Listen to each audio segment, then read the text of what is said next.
Après ce geste du président de la République, Félix-Antoine Tshisekedi Tshilombo, les machines de l'usine de captage et de traitement d'eau de Kamina sont entrées officiellement dans la phase opérationnelle. Après le mot de bienvenue du gouverneur Marmon Banzé, le directeur général de l'Agence congolaise des grands travaux, maître d'ouvrage délégué du ministère des ITP sur ce projet, a présenté le projet à l'assistance en ces termes. Le projet que le président inaugure aujourd'hui permettra d'améliorer l'approvisionnement en eau potable de la ville de Kamina.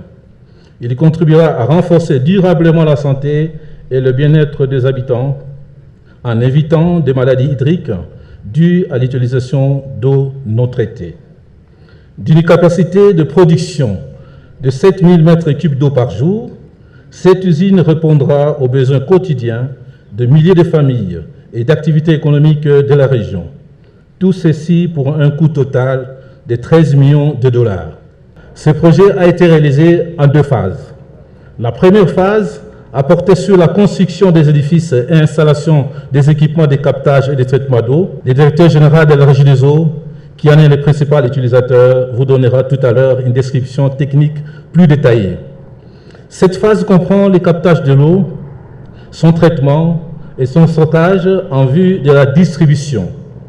La deuxième phase, récemment achevée, concerne le transport de l'eau traitée vers le château d'eau au quartier Katouba et le centre de consommation. Ce sont donc ces 2 phases combinées que le chef de l'État va officiellement mettre en service dans un instant. Cette dernière phase a nécessité la pose de 5 km de tuyauterie en fonte pour acheminer l'eau jusqu'au château d'eau. Cette usine est versée au patrimoine de la Régie des eaux. Son directeur général a salué cet investissement stratégique avant le mot de l'ambassadeur de la République populaire de Chine en RDC qui a rappelé la bonne collaboration établie entre son pays et le pays de Félix Tshisekedi.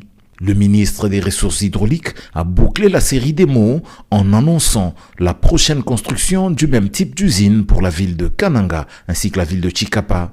La coupure du ruban symbolique par le président de la République et le dévoilement de la plaque inaugurale ont procédé à la visite de l'usine réalisée sous la conduite et les explications du directeur général de la Régie des eaux. Il faut ici noter que cette usine moderne vient en appui aux 7 forages souvent ensablés localisés à Lukoka dont se servait jusqu'alors la Régie des eaux pour alimenter la ville. Yego ibyo ngibyo rero ni ibirori bikomeye cyane n'uruzinduko rwa perezida wa Repubulika ya iharanira demokarasi ya Kongo Felix Antoine Tshisekedi Tshilombo aho yagiye ku munsi w'ejo kuwa gatatu mu mujyi wa Kamina akaba umurwa mukuru w'intara ya Olomami aho yakiriwe mu buryo budasanzwe n'imbaga y'abaturage bari baje ari benshi cyane kumuganiriza urukundo n'inkunga bamushyigikiye ndetse banamwereka byinshi ibikorwa bitandukanye ndetse n'amagambo akomeye cyane yabaganirije aho byatumye benshi batekereza yuko Tshisekedi ngo ari gushaka uburyo ngo yatangira gushaka abaturage bazamutora ndetse bazatora itegeko rituma hahindurwa itegeko nshinga rituma yakongera kwiyamamariza kuyobora manda ya gatatu nk'umukuru w'igihugu cya Repubulika Iharanira Demokarasi ya Kongo mu matora za 2028. Ni byinshi rero ni ukwiyamamaza gukomeye kugaragaza ibyishimo n'ikizere abaturage bafitiye umukuru w'igihugu n'ibishimangira uko bamufitiye icyizere mu buyobozi bwe.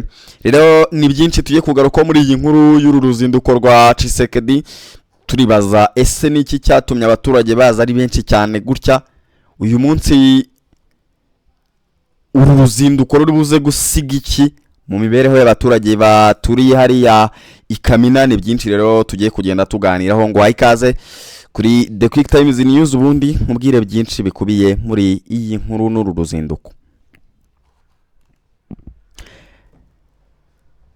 Kuwa gatatu ku munsi w'ejo tariki ya 29 nibwo perezida wa Repubulika ya Demokarasi ya Kongo perezida Felix Antoine Tshisekedi Tshilombo yageze mu mujyi wa Kamina mu rwa mukuru w'intara ya Olomami aho benshi bavuga bati suku hagera bisanzwe ahubwo byari ibintu byatangaje abantu benshi cyane, ari niyo mpamvu nanjye nje kubikubwira aka kanya kugira ngo nkumbikubwire nk'inkuru nk'abakunzi ba The Quick Times News mugende mumenya wagwani. Rero indege ikigera ku kibuga cy'indege cya Kamina, abaturage bari bamaze umwanya munini cyane, bari bamaze igihe kinini bategereje perezida wabo, perezida w'igihugu, perezida Felix Antoine Tshisekedi Tshilombo, bamwe bamuririmbira indirimbo zitandukanye zimusingiza, abandi babyina, abandi bari bafite n'ibyapa bigaragaza urukundo ruri ku mutima wabo bafitiye perezida wabo, perezida w'igihugu, perezida bemera cyane bakunda, Felix Antoine Tshisekedi Tshilombo. Ibi ngibi rero byahise bituma benshi bibaza bati ese niki kiri inyuma yiri yakirwa rikomeye ku rwego rungana gutya. Iyi mbaga y'abaturage bari baturutse mu bice bitandukanye by'iyi ntara ya Oromami, bari bateraniye hamwe baje kwakira perezida wabo. Hari hari urubyiruko, hari hari abakuru, hari hari abagore, hari hari n'abagabo, bose hamwe byibuze bavuga ko ngo bari bari mu baturage bagera ku 60,000.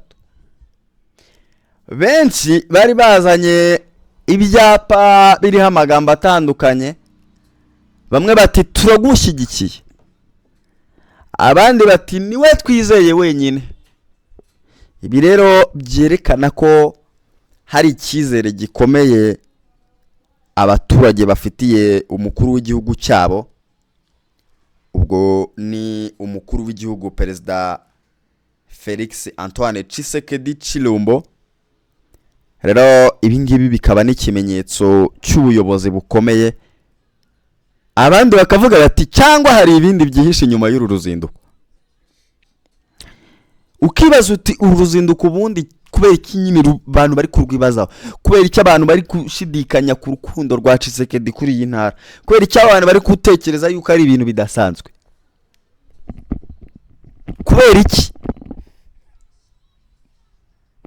Ibi ngibi barabigarukaho kubera ko uru ruzinduko rwa perezida Tshisekedi muri Kamina atari uruzinduko rw'imboneka rimwe, ahubwo bakavuga ko ari uruzinduko rugamije kwegera abaturage, kumva ibibazo byabo no kubereka ko ubuyobozi bubari hafi. Mu ijambo rye Tshisekedi yashimangiye ko igihugu kigomba gukomeza kubakwa n'abaturage bacyo ubwabo, ariko anabizeza ko leta izakomeza kubitaho. Ubutumwa burakomeye. Ibi rero byatumye abaturage barushaho kumva ko batari kubonyine, politiki n'icyizere. Ibyo rero iyo abaturage bakira perezida mu buryo nk'ubu, hari ubutumwa bukomeye buba buri kugenda butangwa. Bivuze iki rero? Bivuze ko abaturage bafitiye icyizere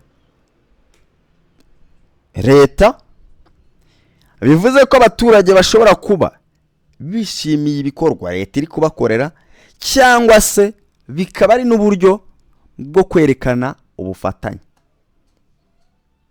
Urumva? Ariko nanone hari n'abasesenguzi bavuga ko ibi ngibi bishobora kuba ari politiki yo kwegereza abaturage, kubera ko abantu babizi ko mu minsi iri imbere hashobora kuzaba igikorwa cyo gutorera referandumu cyo guhindura itegeko nshinga. Baravuga bati rero Tshisekedi ari gushaka amaboko azajya gutora ko hahindurwa itegeko nshinga. Bakavuga bati yatangiye kwikundisha ku baturage. Rero ndashaka ngo mbwire wowe urabibona ute? Mbwire wowe urabibona ute? Nyandikiraho muri comment. Rero ibi ngibi uri kibazo uti byagiriye ingaruka ku gihugu. ibingibi byabaye ikamina bishobora kugira ingaruka zikomeye ku bukungu cyangwa ku miyoborere y'igihugu, kuko bishobora kongera icyizere mu baturage, gushimangira ubuyobozi bwa Perezida Tshisekedi no gukomeza ubumwe bw'igihugu. Nanone abandi hari n'abibaza niba ibi bizahinduka ibikorwa bifatika ku mibereho y'abaturage batuye iyi ntara. Naho mu gusoza uru ruzinduko Perezida Felix Antoine Tshisekedi Tshilombo, uru ruzinduko yagiriye Kamina, nakubwira ko rwabaye ikimenyetso gikomeye cyerekana uko abaturage bamwakiriye. Ariko ikibazo gisigaye rero ni iki? Ese uru ruzinduko koko ruzavamo impinduka mu mibereho y'abaturage batuye iyi ntara cyangwa n'ibi bice bitandukanye by'ahangaha za Kamina? Igitekerezo cyawe ngaho muri comment section, ukande like, ukande subscribe, ubundi usharinge iyi nkuru kugira ngo igere henshi hatandukanye, ubundi ugire umunsi mwiza.